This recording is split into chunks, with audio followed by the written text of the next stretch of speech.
Well, Essie, Hi. welcome to the Claima Stories podcast presented by Vista. I'm super excited for you to be here. I know we've been figuring this out, working it out, but happy for you to be here. Excited to learn more about you, thick laces, and everything that's happening with your career as an entrepreneur. So one of the things I wanted to kind of kick things off with is just talking a little bit about, where you're from and where you come from and a little bit about your upbringing. And so I know, your dad's Nigerian, immigrated in the 80s, right? To New York or Jersey? To New York. To New York. And eventually New Jersey. Do you know what led him out that way? Like why? Yeah. New York? So my dad is a chef. Okay. He lived in Nigeria for a very long time, and he would watch movies and different TV shows that were American based, and he was like, I want that lifestyle. You see the fantasy, you're like, it looks like I perfect. remember my dad growing up, and he's the guy, so embarrassing. He had like the button-up shirts, but only like two was buttoned, so you see the chest see and the whole thing. Right, he's like, catch this drip, right? So he came to America in hopes of owning his own restaurant. Like he wanted to be a chef. My dad speaks multiple languages. And quickly learned that it takes a little bit more work than just having the idea. Yeah. So when he got here, he told me stories of being in rooms with other immigrants who had to sleep on floors just to survive. So he was in a 1-bedroom, 2-bedroom apartment, sleeping on the floor with 5 and 6 other people. Yeah. But he found a great job at a casino. Okay. Made a nice living, and that's where he met my mother. Tell me more about this. Was she was working at the casino? She was working at the casino. My grandmother was also working at the casino as well. So that's so funny. A lot of my family works at casinos in Louisiana. Listen, that's where the money's at, that's right? Where the money's at. So he met my mom there, and they fell in love, and they had me. And this is in the time during the 80s where, crack was definitely here. Yeah. And my mom was addicted to drugs actually while she had me.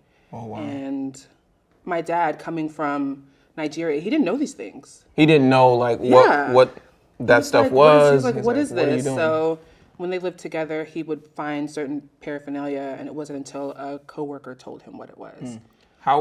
What do you remember about her, like, from a functioning standpoint? Was it, like, noticeable? I mean, I probably don't didn't know the my difference. So, oh, wow. I was born, I think, after everything that happened between my dad and my mom just wasn't ready to be a mother. Again, it took me a long time to understand how drugs affect people in that way. And again, her being 17 when she had me. Wow. Trying to live her life and do her best. I wish I could have met her, but I didn't get a chance to meet her. After everything that happened, there was an incident where my mom left me with a babysitter for days.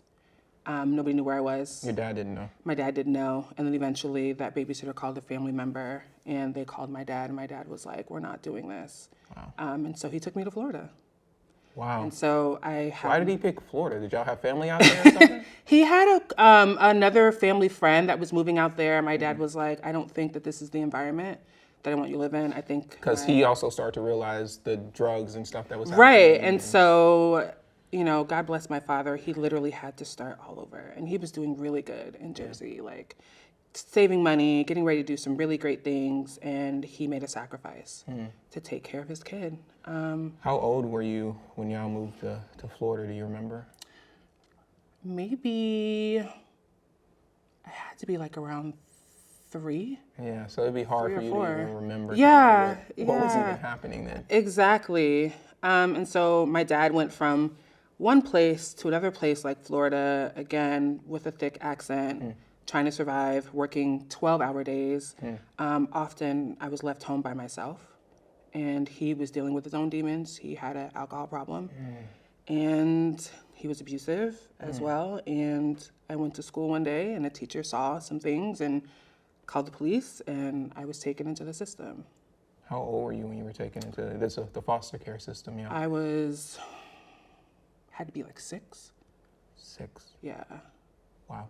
Yeah, so. What were you like as a kid at 6, having dealt with so much trauma at a very young age? Oh, wow. And the reason I ask is because, you know, today you're very evolved for someone who's gone through so much, you know, and so. I have to give my parents credit. The parents who adopted me, they poured so much love into me. I didn't lack for anything when it came to that, which is what I needed as a kid. They're literally my heroes. I love them so, so much. So, I mean, I went from home to home, and then I met up with them at a McDonald's. I'll never forget that. They got me with the toy and with games, and and it was awesome to be able to be in a family of people that looked like me. Yeah. In the homes that I stayed in, it was me and multiple people in a room. Those homes were also abusive. There were moments, the only time that I ever ate is if I ate in school. Free lunch, you know, I'm an advocate for that. Like, thank God for free lunch, because those places can also be super, super terrible. But they got me, and it was the first time in my life where I saw 2 successful Black people. I didn't know that was real. You didn't know that was a right, I was like, the Cosby Show? Like, that's for real? a TV show. What are we talking about? Family matters for real? This is amazing. So. And did they have any other kids? I have an older sister, but literally the year that I was born, my mother lost her child the same year that I was born. So she wasn't able to have children, so I'm like, that's my mom. Like, I'm her kid. So that was the first time, again, like I said, I saw a 2-parent home. I had my own room for the first time, and a front yard and a backyard, and it really changed my life. And I'm so grateful that, you know, they picked me, that they chose me. Yeah, no, it's an important thing to feel like someone actually wants you as well. Yeah. Right? Like that reciprocation can do so much for you as a person, and especially as a child. Yeah. Right? Absolutely. And you said those other situations, like how many different homes were you in before you know, finding your parents? I was in about 6 homes. And 6 homes across like 1 year, 2 years? Wow. I've never really thought about it. Like 2 years. 6 homes in 2 years. 6 different homes in like 2 years. And when I got to my parents' house, I barely knew how to read. Like, that's the level of care that some of the foster care homes that I was in, they just, literally, I was just a check in a lot of these places, and a lot of kids were. So again, my parents really poured into me and helped me, and never made me feel like I was like a foster kid. Like, no, that's my child. That's my child. I look like my mother. I'll never forget when I went to a family reunion the first year, and they were like, "Oh, where'd you get her?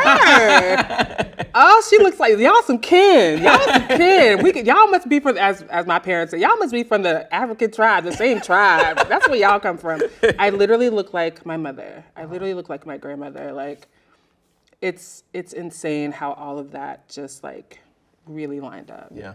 Now, one thing you mentioned earlier was that you know, like your parent. This is your first time like seeing successful Black people, a successful Black couple. Can you define what that means to you? Like, what about them made you interpret it that way? So my dad was a teacher. You know, had a 9 to 5, you know, had a briefcase.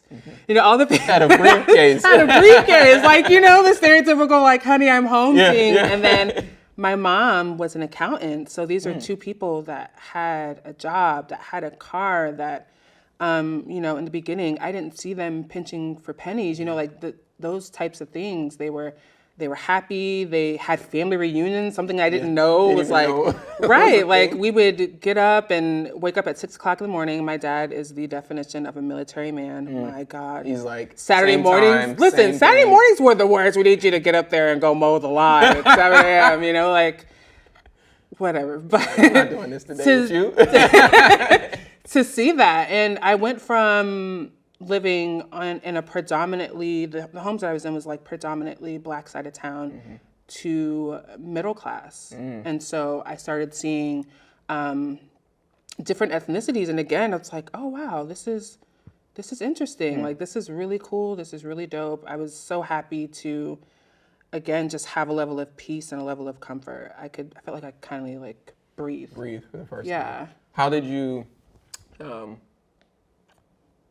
transition into that community? Like, how did you feel like with some of the kids and like going into school? Like, how did you feel like going into that new environment?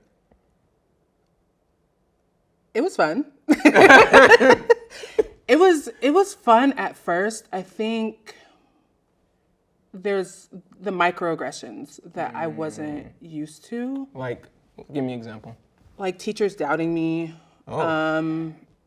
Teachers almost kind of saying they don't think I'm that smart. They don't think that I'll get like a problem on the board, or if like something was missing or something like that. Because I was one of the few Black kids in any of my classes. In your classes? Yeah, it was like, well, hey, I don't know if you know this, but something's missing, and so do you mind if we check your backpack, or do you mind this or mind that? And in my mind, I'm just like, all right, cool. Yeah. It's not anything about it. Right. It's not until much later it became an issue. Like I'll never forget, in high school I won junior homecoming princess, and that was such a big deal for me. And this girl didn't know that my mom was in the audience, and she told her mom, this white girl, she was like, well, she only got it because she's Black, and they just needed a Black girl to get it.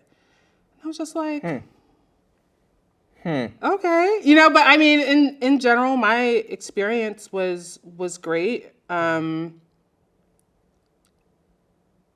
What was more interesting was when I got to college. Yeah, and that was what, Bethune? I went to Bethune-Cookman University. Yeah. So in high school and middle school, I, again, didn't have a lot of people that looked like me. I was plus size, but I did a lot of sports. People liked me. Like, I was funny. Yeah, you felt like you were like, yeah, we cool. Good. I don't have no problems. Like, I didn't necessarily date a lot though, right? And again, I think it's just one of those things, like, you're more likely to date someone that looks like you or be attracted to someone that looks like you. So I had some dates here and there. It wasn't until I went to an HBCU and it was like, oh. I was like, I'm not ugly. I'm just in the wrong spot. You was like, I'm in the wrong place. And so that was kind of mind-blowing for me, because, I mean, again, I guess I didn't really think about like my beauty or my self-esteem until I got to college, and it was like, can I curse? It was like a mind, because I was like, wait, are you sure you are you sure? Like, it was. Are you sure? Because I just hadn't been like I was just there a couple months ago, right? And now I'm here, and so at that experience, it was great for a little bit, but then I started dealing with other things I didn't deal with in high school. Like what? Oh God, I hate saying this.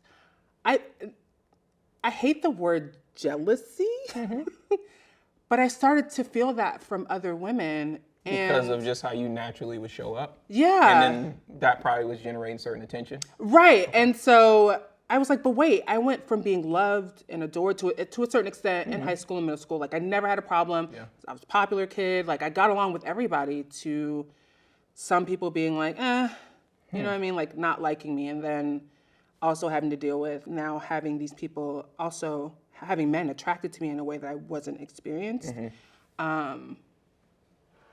It caused me to want to like go within myself. Like I didn't I didn't really want to talk to too many people.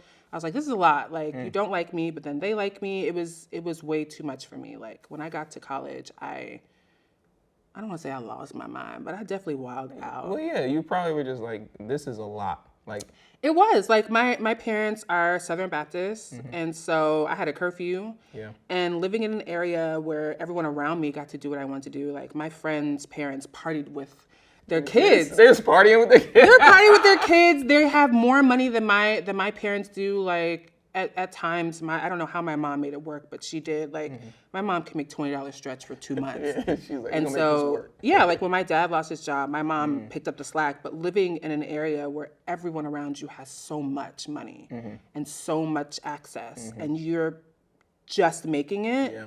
It does something to you, because like I want that. Oh like, yeah, you're like you spend a lot of your childhood like, oh, I want that. And for me, it was like, man, I want them sneakers. Why can't I get them? Right. Why can't I get that PlayStation? You know, so when you get out of that, it just becomes like, I want everything. Right. And I was plus size. So like the clothing options were already like me and this guy here had the same jeans on because that's the only size they had. So I'm trying to fit in anyway. Yeah, you like, I'm gonna make it work. Right. And we don't have as much money as everybody else. So it became like a thing. But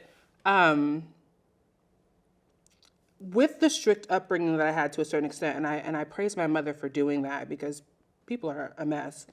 As soon as I got to college, I was like, oh, freedom. Yeah, you was wild. What? Curfew for what? I'm outside. Yeah, so you was outside? I was too outside. I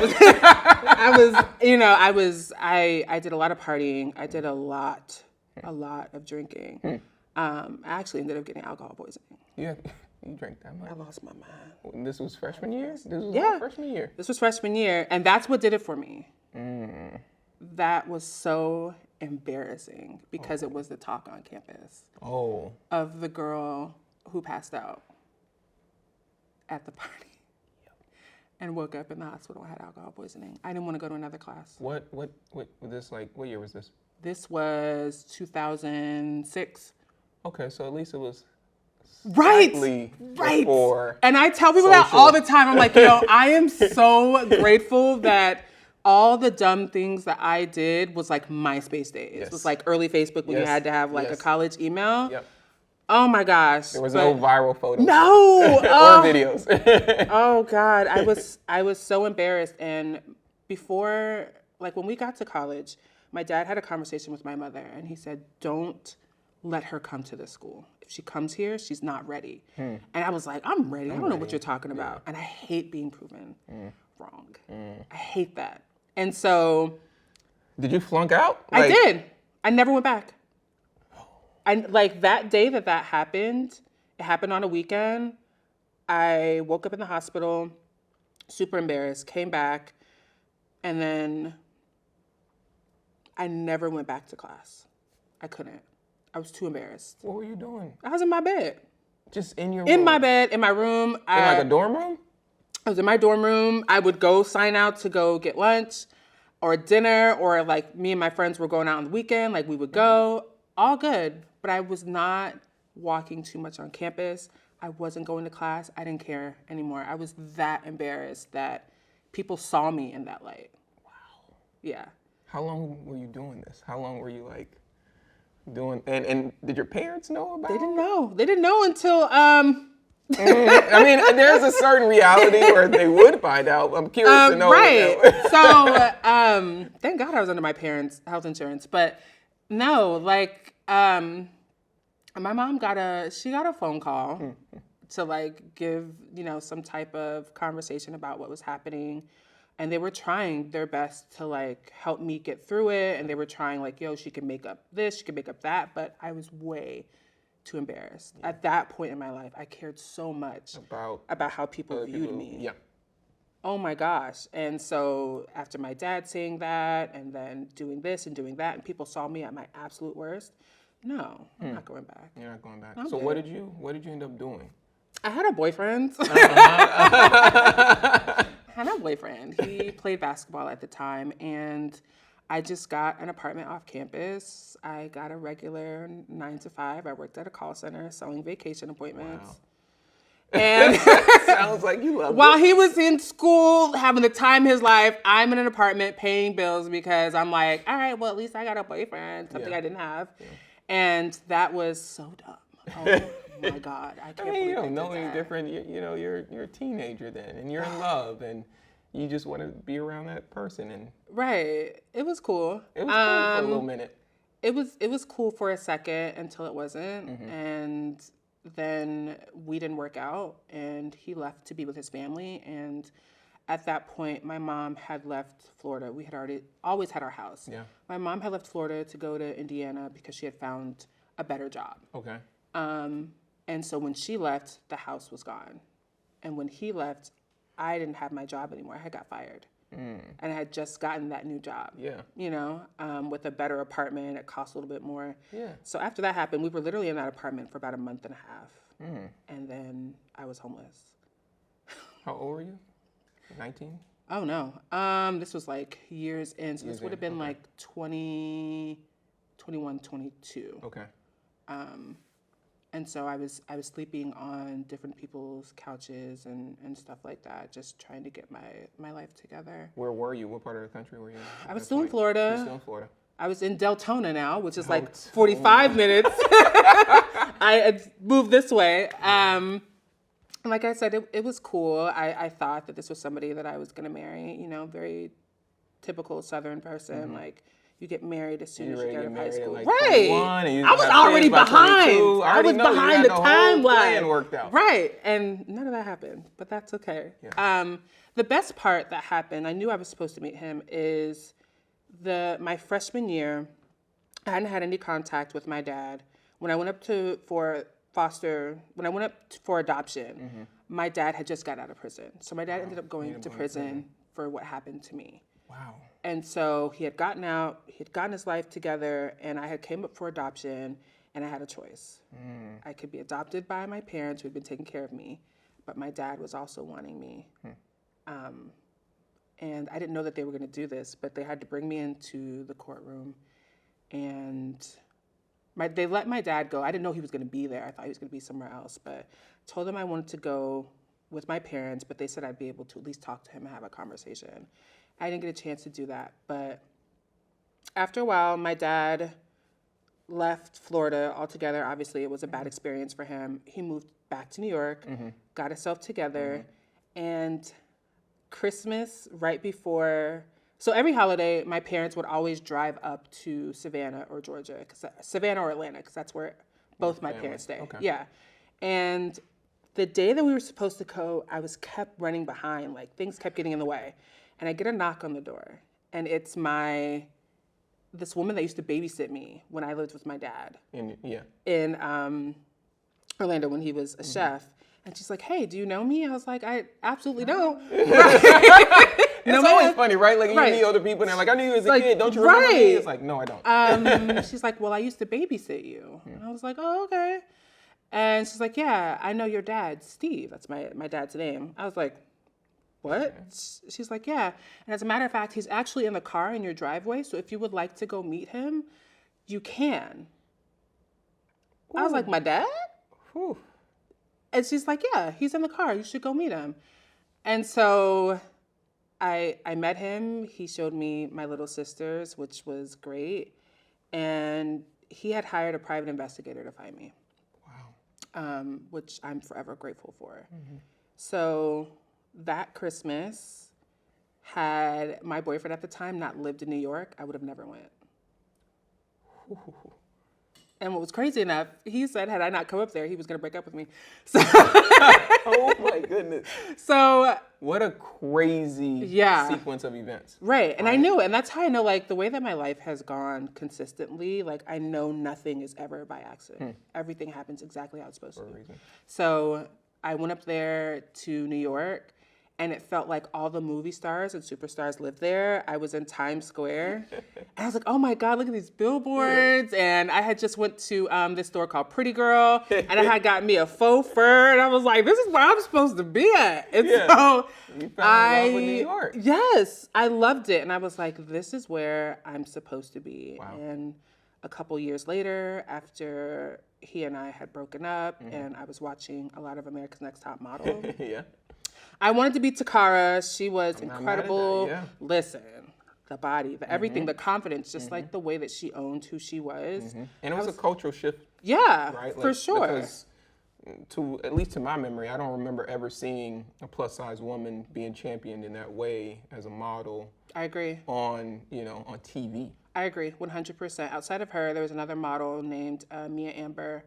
I had seen her in magazines. She actually did the movie Road Trip, which was hilarious. But those were the first two women that I had seen that looked like me, that I was like, "Oh my God, they're so beautiful." Like I relate to that. I want that. Like, I felt so seen looking at them. So after watching reruns of that, I was like, "All right, cool, I'm going to New York." You going to New York? What? They're going to love me. What was like when you were going to New York, what did you want to do? You wanted to be a model. I was going to be a model. He's going to be a model. Fresh off the plane, the paparazzi was going to be there. He was like, "Nah, this is what I'm doing." Right, Essie's like, "We heard you're here. We're here to escort you straight to set." And that didn't happen. So what was the reality? It didn't happen. That you had to work for it. Yeah. Which is something that I had never experienced ever. I think the slow pace of living down south, I didn't know that dreaming in a different way was an option. I felt like I was supposed to get married, have kids, and my life is to my husband. Yes, that was what you did. But moving to New York, I saw so many women who chose themselves, and that changed my life. I was like, "Oh, this is an option? You mean like I could wait a little bit? I could do this. I could figure my life out. I could find myself a little bit, and then I can do that." Yeah, like I didn't know that was an option, but I worked. My dad ended up finding me a room in the back of a daycare that should have never been open. A room in the back of a daycare. A room in the back of a daycare. But I'm grateful for the space that they gave me. I rented that out, and I found a job within like 2 weeks of being there. Okay. And in between that time, I was finding like little boutiques that I could model for. And I was a star. I don't care what anybody says. I was like, look, y'all better get into this crop top. Y'all see these jeans. Like, come on, I'm selling it. Yeah. You want to buy this. So like I was doing a lot of that on Facebook. And a friend of mine, I'm so grateful for her. My friend Shantae was like, listen, you got to get on Instagram. I was like, no, I'm good on Facebook. We good. Yeah. Like, Facebook is killing it right now. She's like, no. Whatever you do, you have to get on Instagram. And so. And this is what, like 2013, 14? Yeah, okay. 12, like 13, 13, 14. And I started showing my outfits, and more women started following me. Like, oh my God, like, you're so beautiful, you're so great. And I'm a Leo. So I was like, yeah, tell me more. Tell me more. What's up? What else? So like I was wearing these outfits, and the women that were following me were like, man, I've never seen that before. So to become that representation for other women was like a game changer for me. It kind of shifted from, again, I still wanted to be a model, but I was like, I feel like there's something more here. There's something more purposeful. Right. And there's not to say that you can't be purposeful in modeling. Absolutely. But you found purpose in what you were doing through Instagram and community you were building. Right. And you're a bit shocked, I'm guessing, by the response. Oh my gosh, I was like, me? Because I mean, again, I think about my life and how I grew up and not having clothing options, not necessarily feeling the most beautiful all the time, because everyone's so much smaller than me and they have better style because they have more options than I do. And so to now, for people to be like, yo, I like how you dress. I'm like, oh, I could kind of figure this out. And that's one thing that I always give credit to New York for. Like, as rough as that city is, like, it beat me up. But it helped me up, though. It whooped my ass. I was like, all right, I got you. You can make it there, you can make it anywhere. Like, you good. That's the motto. Right, like, put a Band-Aid and get up. Like, let's go. We don't have time for that. But the great thing about New York is it gave me space, again, to find myself, to find my fashion, to find my style. Because in New York City, everyone's a superstar. Everyone's important. Everyone's got something that they're trying to accomplish. And they're like, hey, I got stuff to do. Move out my way. Exactly. It was the first place where I saw a guy in like a unicorn costume, and it was like his actual outfit. It wasn't Halloween. It wasn't anything. Like, that was his look. That's what I was wearing. And you're gonna respect that. Yep. Cool. And then like you have other people wearing what they're wearing. Like, it gave me a chance to wear outfits that back home I felt I would have been judged for, and nobody cared. And then some people gave me props. I was like, oh, okay, I can figure it out here. I can just be whoever I want to be. Right. Like, there's space here for me to figure out what my style is, what my fashion is, because again, everyone in New York, the outfits may be crazy. Someone's wearing a plastic bag. But it's like the attitude, the confidence. I was like, man, I want that. I want more of that. And so I was able to find that there. And that translated for me on Instagram. Online. Right. Yeah. So a lot of women were saying, I can't wear that. I can't do this. And I was like, well, you can. You can. And a woman by the name of Selena Weeks had a magazine called Manic Mag. Okay. And she had seen a lot of the work that I was doing. And this was at the time where indie brands like Rue 107 had came around. Nakimuli had came around. And these are two Black-owned brands who were offering us stuff that mainstream brands weren't offering plus size. Right. Never. Like Spanish? You want a tight dress? You want bodycon? You want leggings? I can wear this too. Right. Like, you want to stand out? We didn't know that these were things that you wanted. So they really came in and like changed the game and used me as a model to help do that. And that was amazing. So Selena had seen that and she's like, hey, we're shooting a magazine. Why don't you come in and we're going to make you the cover model? I was like, girl, say less. I'm in there. And so I'll give credit to her because my real last name is Golden. She came up with Golden Confidence. That's when that was coined. Yeah, And she's you would take that, right? And then you would start to build this community. And was that intentional for you? Like when you're thinking about like you built this body positive movement.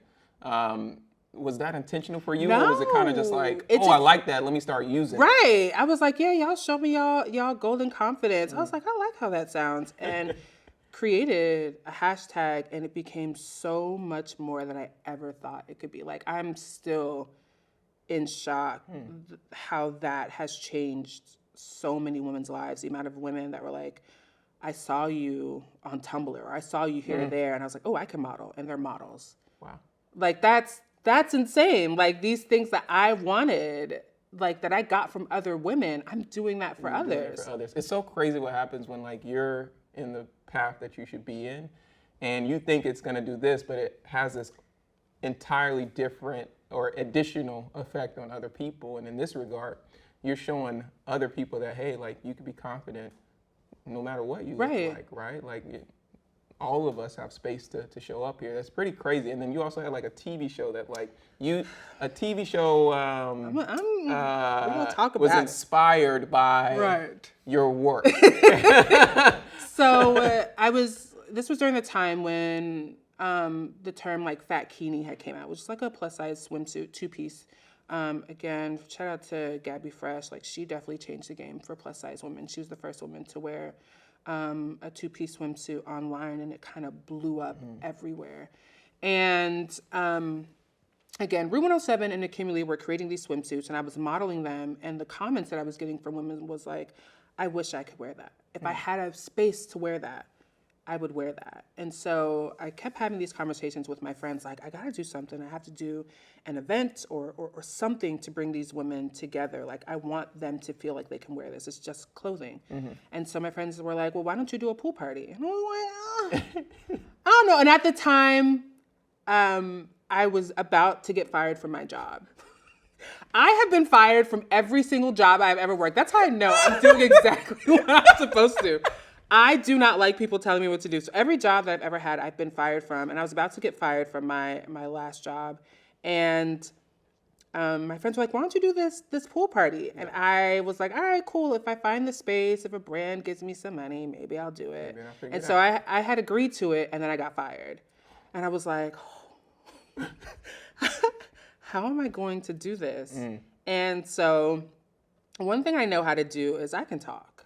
I can get in the room. Yeah. I can make you feel Let me get in the room. Let me convince you that this is something you need to do. And so I was able to talk to 2 brands that I had worked with, Monif C and Rue 107. And they had agreed to sponsor the party. And again, it was just something really small. We found a really dope rooftop spot in Midtown. And the women that came in, it literally changed my life. These were women that were coming in. It's summertime. It's July. It's hot. You got on jeans. You got on a sweater. You got on a hat. And again, because you're not quite comfortable in your body. Wow. And then you come into a space where everyone looks like you and everyone's encouraging you. And by the end of the night, these girls are in the pool. They're making friends. They're having the time of their life. And again, I'm just thinking it's a simple party. It was stressful. I was like, I'm never doing this again. You're like, I'm not planning this again. This is done. The amount of messages that I got from women that were like, thank you. I really don't have a lot of friends here. I flew in for this. I took a weekend off. I got a babysitter for this. And you literally changed my life. Wow. I feel better about myself. I've made some friends here. I can't wait to come back. I felt right. Like I felt like a star today. Oh my gosh, I felt important. And people underestimate how important representation is. For someone to say that to you, like I felt important. I felt like a star. People like me. Like, my body's okay. There's nothing wrong with it. You completely change their point of view of themselves. Right. And so you leave that and you spread that to somebody else. Yeah. You know what I mean? That's And like, and with the hashtag, people were using the hashtag, and the hashtag was growing and growing and growing. So like now I think we're over 1 million uses on Over 1 million uses? on Instagram alone. That's on crazy. TikTok, an app that I'm not even on, Got its 2 own million, life. 3 million. Yeah. And some of these people don't even know me, and Yeah. that's okay. And that's okay, right? Like that's living on beyond you. You don't even have to touch it. You said it. You know what I mean? So to have been able to do that, and the party ended up going viral the second year. And it got a lot of press, which I'm super grateful for, and a lot of women were posting their pictures. And the director of Shrill, I guess she was paying attention. A lot of people were, and again, grateful. I guess she saw it, and she had a book called Shrill, and I'm not quite sure what she changed to fit the pool party scene in, but I know that she changed it after everything that she saw with the pool party. Now, she said she was inspired by it. Okay.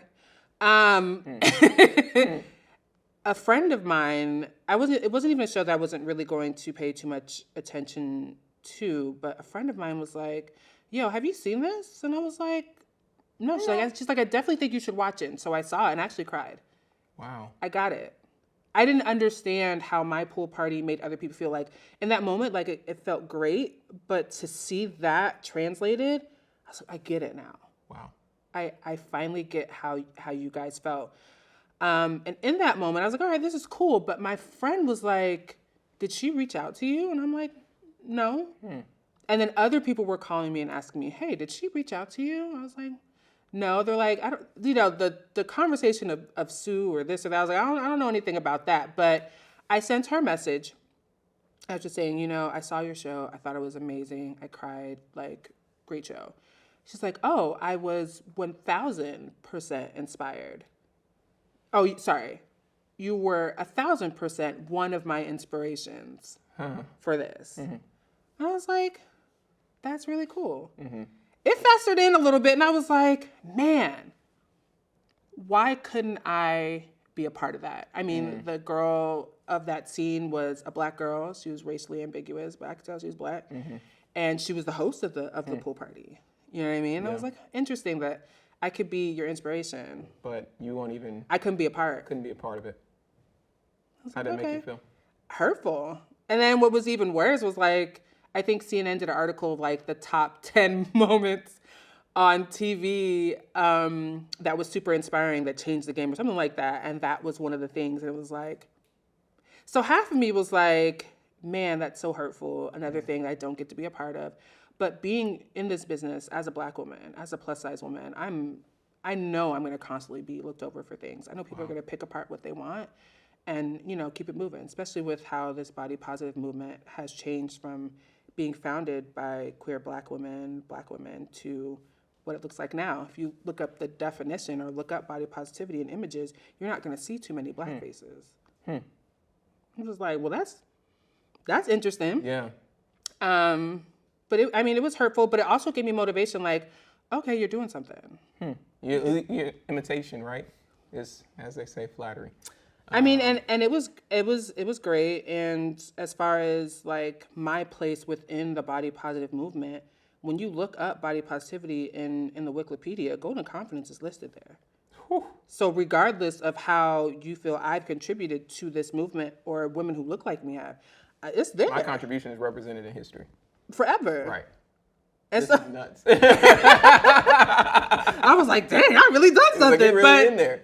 I mean, again, going back to New York, giving credit to that, like New York is one of those places. It's like people are going to do things. Things are going to happen to you. You won't always get your way. People will pick apart. You got to keep it going. But you got to keep it moving, right? Yeah. You can't just sit on that and be like, oh, this didn't happen, so that's why stuff's not happening. Right. Like, and when I first got to New York, it made me angry. Everything. Everybody took everything from me. And it's just like, no. It's like, that's just not the way it just is what it is. Right. Keep going. So what? Next. So tell me about, like, this is happening. Obviously, your life is changing. There's a community that's growing that you are effectively a leader of. Are you monetizing this at this point? How are you starting? Because you got fired from the job. I was. So I'm like, that was the fifth one. I was like, God, yes, that pool party, I was selling tickets, so it kind of gave me a little cushion to make things work. And at that moment, brands were like, oh, she's doing something. Let's put a little coin in her pocket. Let's work with her. And so from then on, more brands started to reach out to me to work, to wear outfits, to be a part of events, to host events. And I was able to like eat. Wow. Oh my gosh, it was amazing. Wow. What? To pay rent on time? I was like, he's like, I don't need to call a favor. I don't need to dodge you. I don't have to dodge my Look, I got it. Are you there today? I'm not here. Don't knock on my door. I'm not here. Go away. We see you inside. Stop playing. No, like that was one of the first times I was like, oh, okay, like there's something here. I'm going to continue to do what I want to do. And so I started making money consistently. I went full time after the Subaru. Oh, I wasn't supposed to mention Subaru. Anyway, sorry. After that last job, I went full time. I had actually applied to other jobs, but I couldn't get them. So what was the time between that job firing and you going full time? Immediately. Yeah, because I had applied for unemployment and they had denied me, and I was like, God, kick me when I'm down. Yeah. And then the pool party came. Like literally, it gave me enough money to pay my bills, take care of everything, and right, exactly. And so I did a ugly sweater Christmas party. Yeah. I did. I was like, oh, I could do events. I love bringing people together in a safe space to enjoy themselves. Yeah. I feel like life is so hard and so harsh. If I'm able to bring you some level of joy, if that is a pool party, if that's an ugly sweater party, like I kept doing those as well as the sponsor content. Now, when you're doing this stuff, do you have any sort of help or representation, like agencies or business managers? Like, how do you know you're getting your fair just due? I wanted so bad, but a lot of the agencies at that time were like, you're not quite there yet. So I leaned on a lot of friends, like all of us at that time. And full transparency, like Instagram was a hobby that turned into a business. So, I applaud everyone that's coming in and treats social media as a business. Like for us, a lot of us, it was just having fun, and then eventually it started to turn into money. Yeah, and I was like, man, like we're all asking each other questions and figuring things out between themselves. So I'm grateful for friends I was able to lean on that time, and at that point, I just wanted enough to make rent and make sure I had, my Metro card good so I can get to where I need to go. By. Listen, that's all I really wanted. But I realized the more and more that I grew Golden Confidence and that I grew Essie Golden, that the money was like really, really coming in. It was great. It's great. It's amazing. That's crazy. Like, especially because it was a hobby. Yeah. And you're starting to be like, oh, like, this is a community. And you're like, oh, wait, like, folks want to pay me to continue to do these different things. Like, this is pretty crazy.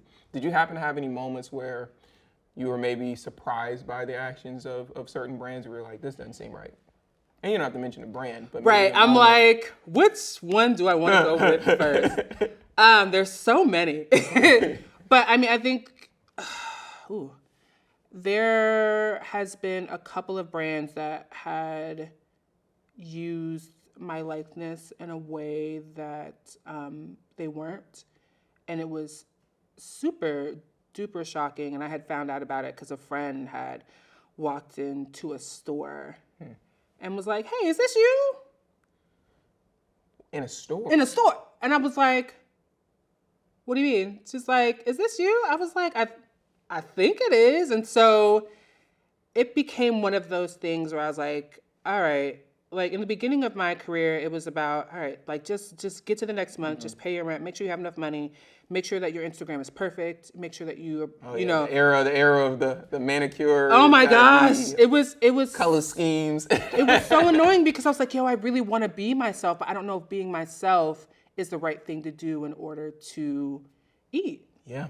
As a Black woman. Right, I know that your work is directly correlated with your pay now. Right. Like me and other Black content creators, we would have conversations like, you can't talk about sex, you can't talk about songs that have, curse words. You can't say this. You can't say that. You can't wear this. Certain brands, if you touch that brand, then other brands definitely won't work with you. Right. So you're like constantly like, it's like, what the hell do I do? Right. And so it was good for a while, but after the whole Black Square situation, I really thought that there was going to be a change, and I realized there wasn't. It doesn't matter how perfect I am. It doesn't matter what I do. These brands really don't care. So They're going to do whatever they do. Wow. And that was the shift for me. And I had told myself earlier, before a certain incident had happened, like, I'm no longer working with brands who don't respect me and don't respect my rate. And because I was like, you know what, this could grow to be a partnership. I can balance. I could compromise. And the moment I did, the brand like screwed me over in the worst way possible. And it was so hurtful because I had already told myself I wasn't going to do it. And this was after years of having these constant situations, and I didn't have management or this or that.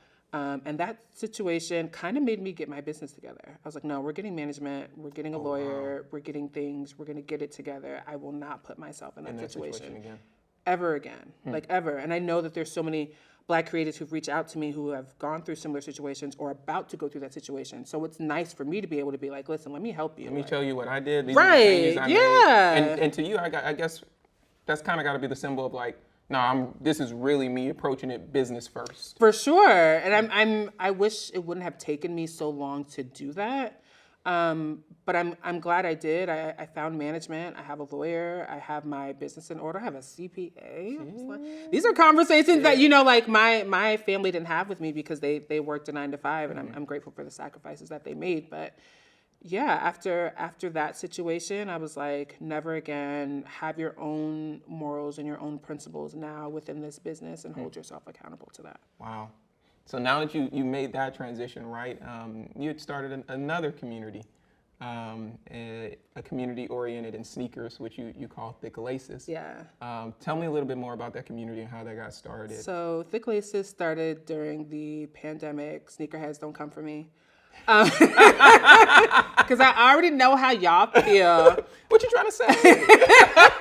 I don't know when the sneaker was made. I wasn't there in the factory. I wasn't there in the studio. I wasn't a part of design. Why you had to go to the factory? Oh my God. I wasn't in the factory, so I don't know. Listen, men be like, how you know about the sneaker? Tell me about it. Who made it? What's his name? I'm just like, I don't know. I think it's pretty. I really like it.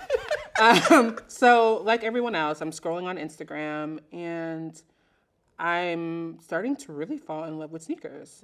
And I have a friend her name is Katie. She's the co-founder of Thick Laces with me. She is the definition of a sneakerhead. She used to be a sneaker plug. And I was like, hey, we're scrolling through Instagram, and we're looking at the different pages that are dedicated to showcasing other people who love sneakers. And none of them, all the major pages are hardly any Black people, and there are hardly any people of color. And then when you look at the ones that are from women of color or people of color, there aren't any plus size people. And, I'm very much I'm not going to wait for somebody to do something. I can do it. Listen. And so I kind of took a little bit from Golden Confidence, and I was like, all right, like let's start a page. Let's see what happens. And it was just, again, going to be a community where women can have a safe space to ask questions about sneakers. And when you say, and so what do you mean by that? Like when you like a safe, because the casual listener might be like, what does that mean? Like what is it to have a safe space to talk about sneakers? So, again, I feel like if you've ever been on Twitter and someone posts a sneaker or asks a question about it, especially if you're a woman, you are bombarded with like FAQs and just like different things of questions of like, well, how do you know? What is this? What is that? And if you don't know it, then you aren't qualified to buy something that you like. And I get it. I understand the passion. I understand like you stood in line for days to get a sneaker back in the day, and I think that that's amazing. But I think that people need to make more space for more people to enjoy things. And so I wanted to create that space for them to be able to ask questions. Because women were DMing me like, oh, I didn't know I could wear a sneaker. And I'm like, it's a sneaker. It's a sneaker. What do you mean? But they're Anybody like, can wear these. Right. But then they'll be like, oh, well, I would ask, but like, I don't want to be looked at as weird. I don't want men to say this. And and again, for some people, it's not a big deal. But coming from the space of body positivity, I get it. Yep. And so we created this community, again, because we weren't seeing people who looked like us represented. You felt like it's very masculine. I mean, but not just that. Like, where are the plus size people? When I walk outside, I see women who look like me every day. The average woman is a size 16, 18, and she's severely underrepresented. The plus size fashion industry is a multi-billion-dollar industry. So when I hear brands and people not want to be a part of that and businesses are failing, So you got yourself to blame. For listen, that. Savage Fenty came in and changed the game. Victoria's Secret is now offering, extended sizes. You're going to quickly learn. Yeah, you're going to learn. We got buying power. I mean, American Eagle, all these brands that I grew up wanting to wear had to shift to be more inclusive.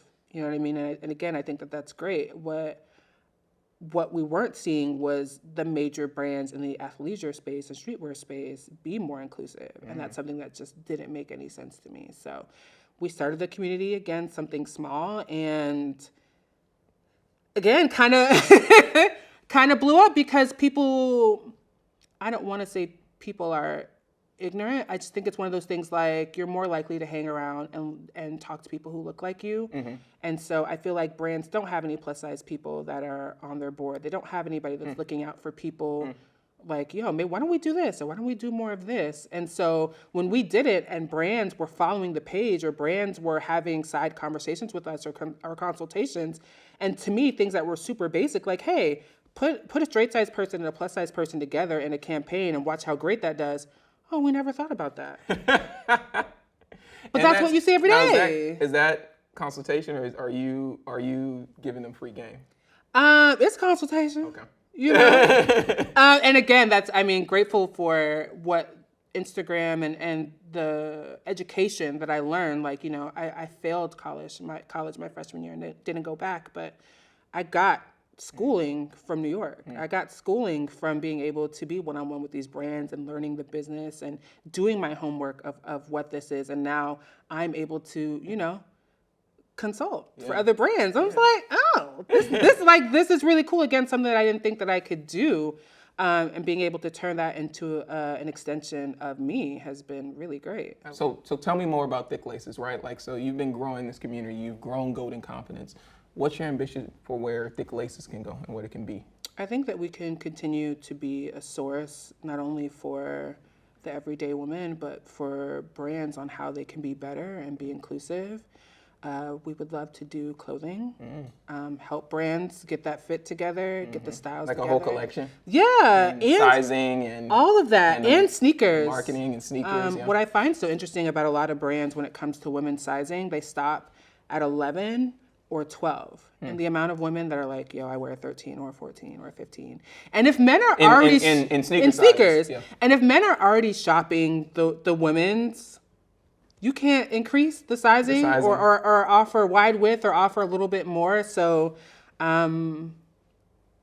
again, I hope that that's something that we're able to do. And, if the way that my... I hope. Right. I'm humble. That's the goal. Like, I really, really, really want to be able to change what fashion looks like, what beauty looks like on both sides in the sneaker community and in the plus size fashion community. Well, we definitely need it. I worked in the sneaker industry for a decade, and the motto was pink and shrink. I don't know if you heard that one before. And it's like, that's a bunch of guys. Yeah. Right? Without any women in the room to say, we don't want that. Right. Like, just because I'm a woman don't mean I like pink. It's not a broadcast thing. It's not one for one with every single person. Exactly. So what you're doing is absolutely needed and necessary. and again, it's great that, I had conversations with a friend who works over at a sneaker brand. She's like, they're paying attention to you and what y'all are saying. Like, don't feel like the work that you're doing, nobody notices. And this business, this everything, just being Black could be so isolating when you feel like you're doing the work and nobody cares and nobody's paying attention. So to hear that from people who are already making those types of decisions, like, we see you and we're fixing some things. Like, whether or not I get paid for that would be great, but whether or not I do, it matters, because the work that I've done and other Black women and other plus size women have done, before I couldn't shop in a store with my friends. My size wasn't there. No way. I'm You going to probably the wouldn't even accessories. go in. No, I'm going. I'm getting perfume and I'm getting a handbag and I'm getting some earrings. I'm leaving here with some, you know what I mean? Yeah. But now the work that we've done, because brands are saying, oh, like this is what we need to do. A girl can shop with her friend in a Target. She can shop in American Eagle, you know, all these brands, Aeropostale, Hollister, Abercrombie, like all these brands that were super like exclusive and not inclusive are now because of the work that we've done. That's incredible. So again, whether or not I got paid for that, whatever, it matters. Shifting. It matters. Absolutely. Yeah. As you think about what your line of work is and what you continue to grow, how do you think about that in terms of this talk around recession talk? Like, how does that impact you as a creator, but also as a business owner? Like, what starts to go through your head? I think that's why, at least as a creator, that's why I shifted from so much of the sponsored content. You know what I mean? I'm like, all right, S, like you have so much knowledge and so much information. What can you do behind the scenes? Which is why I started getting more into fashion consulting. Okay. Which is why I started doing more like, how can I get the education? What can I learn? And I think, again, that's something that's lacking in the influencer space. I feel like we all think we know it all and we don't. And that's something that I've learned. Once I've been able to sit on the other side, on the brand side, I'm like, oh, there's so much more, like the data, the analytics, the different things that I never paid attention to. A shirt is more than just a shirt. Right.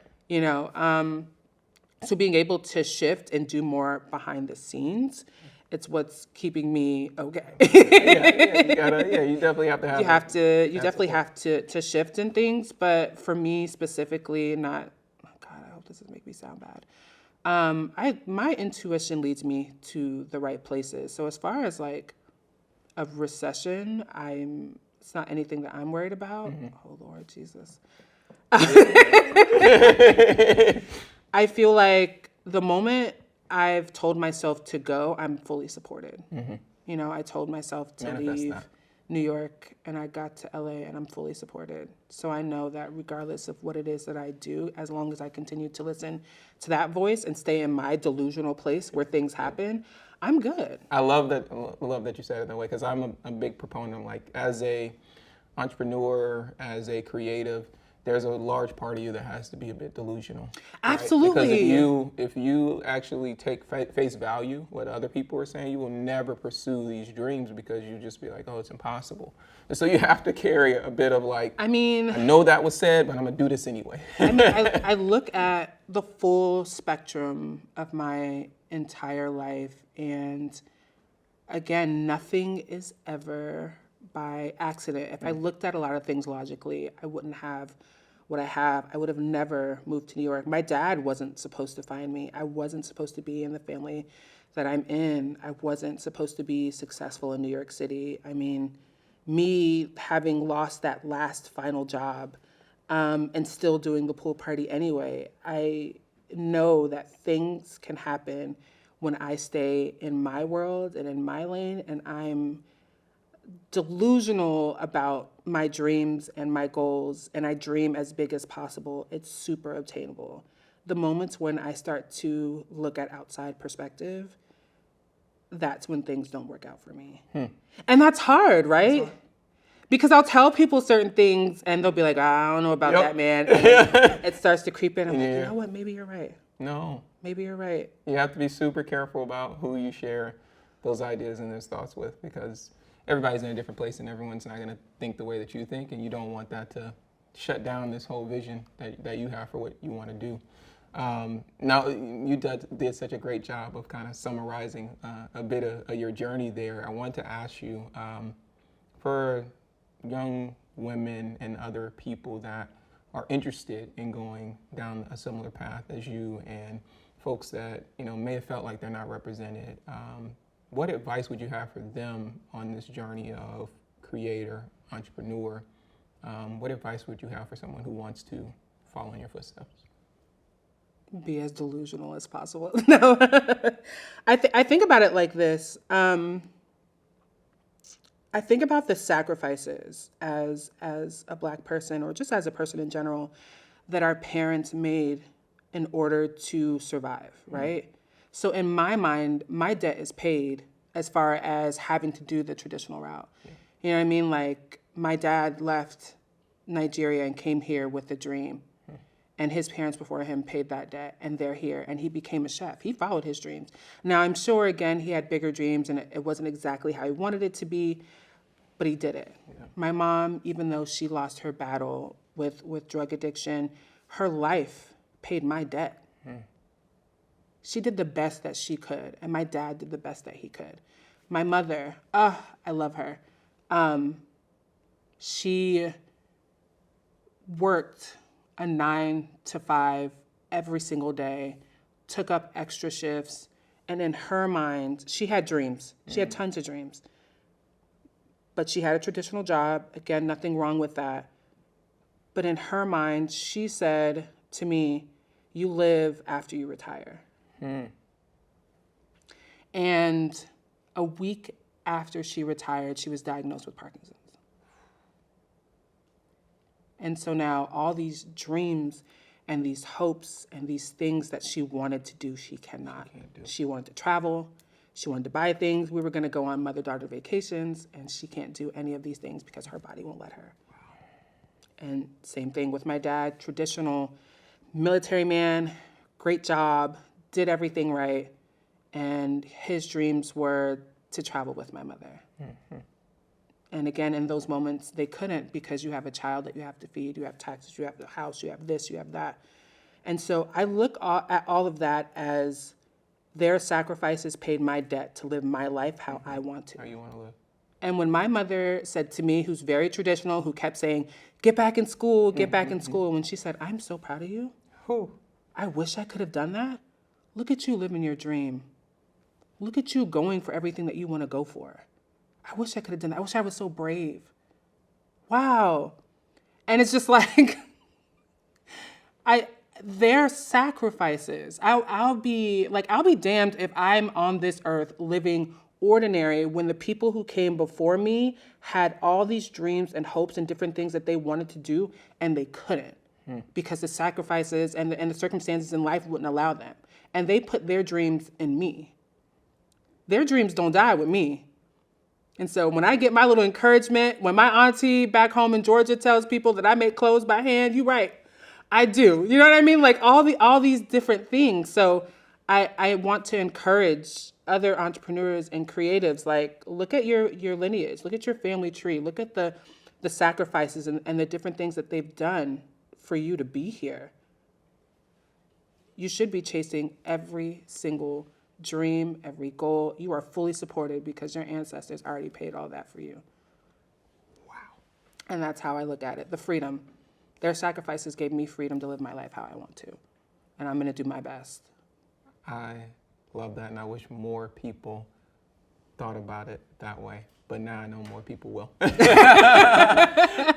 Essie, thank you so much for sitting with us and sharing your story. I know, again, going through some of this stuff is not the most comfortable thing. But, you know, the point here is to encourage other people and help them know that they might have gone through similar things and they still can chase their dreams. Yeah. Thank you.